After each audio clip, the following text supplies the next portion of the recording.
Hi, my name is Iri Mirav, and today I decided to attempt a painting that I am really scared to try. This is meant to be a full-fledged watercolor painting of a more realistic-looking version of my character, Eva, more portrait-like than the drawings that I usually do.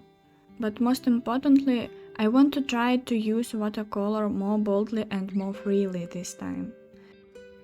And for me personally, everything I just described is just really scary. Literally my thoughts right now, this background sucks, I don't want to continue. And I mean it. I really want to escape this feeling of doing something that I don't like how it's turning out. I have no idea what I'm doing with this painting.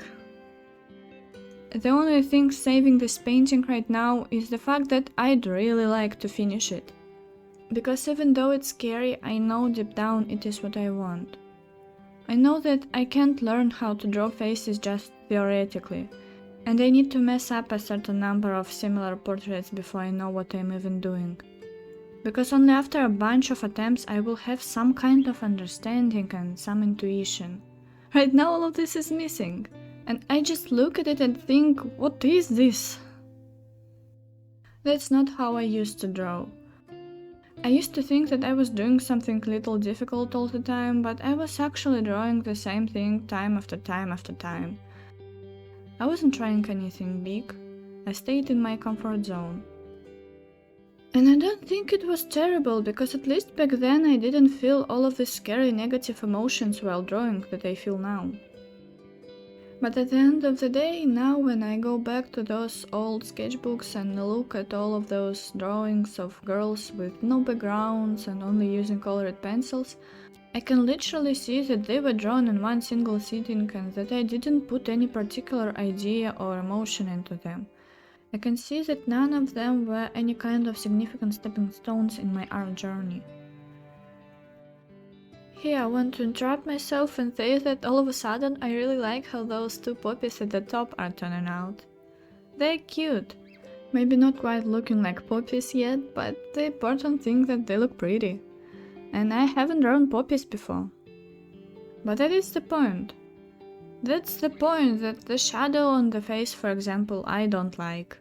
Because I don't specialize in watercolor portraits, and because the style in which this work comes out is not my usual style. And because it's watercolor and it requires special understanding and experience to work with it professionally. And that's what I mean when I talk about drawings that could be an important stepping stone for me in my art journey. Now that I've tried to draw through fear, I'm no longer satisfied with just drawing safely. It's monotonous, and it's not that it's outright boring, but it makes me ask myself constant questions of where am I going next, what am I doing, why? For me, visual art over time has become more and more like how I write books. I have a big project that I've been writing for 6 years now. And projects that are this long cannot be written simply on desire or inspiration, I think. You have to write them on discipline and inner stubbornness, on the feeling that you are going to keep going and keep moving toward that finale, even if it's difficult and even if you don't know what that path will end up being. Reaching to that finale is a huge goal, distant and seemingly unattainable, but a goal. And art eventually became the same for me. It started with me wanting to try new materials. I began to write down my ideas. I started thinking about what I want to draw or paint and then trying it, even if I was scared and even if I had no idea what to do. And then I often felt dissatisfied after. Sometimes even disappointed in myself. This slimy feeling that I can do more. And for me, that's a much bigger motivation to try again than anything I motivated myself with before. So what if this time I didn't succeed in drawing in the way I wanted? Then I'll have to try again next time. So now it's a new goal, a new distant and almost unattainable, but a goal. Now it's not some small and insignificant drawing that I'll doodle in one evening and forget. Now it's a step towards that marathon finish line that so far I can only imagine. Now it's a reminder of all the things that I want to work on. Now it's just a chapter in a bigger story whose ending I don't yet know. Art began to have a deeper meaning to me. I began to draw through fear. And what do I have in the end? Within a couple of minutes of starting this painting, I wanted to quit. I tried to keep going, and now the hair and puppies are more defined. Now, even though I'm still not happy with the shadows on the face, and I don't like the way this ear is turning out, I'm still continuing to implement the idea. And now I'm starting to think about what I need to do differently next time so that I can do at least a little better. And at the same time, in the midst of all this frustration, I look back and realize that it's still progress.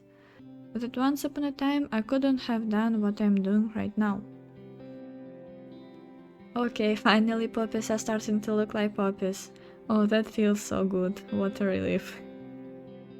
This change in the way that I look at my art feels like a one-way ticket, and I am embarking on this journey with absolutely no idea where it's going to take me. And I think that this fear is about accepting this powerlessness, that I don't know everything, that I can't plan ahead, that I don't know a lot of things, and the road ahead is going to rub this fact in my face over and over again. It's scary, yes, but isn't it even scarier to never take this journey at all?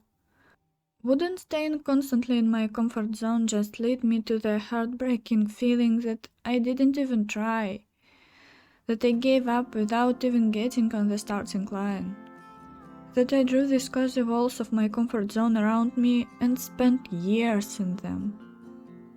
Wouldn't that be even more terrifying?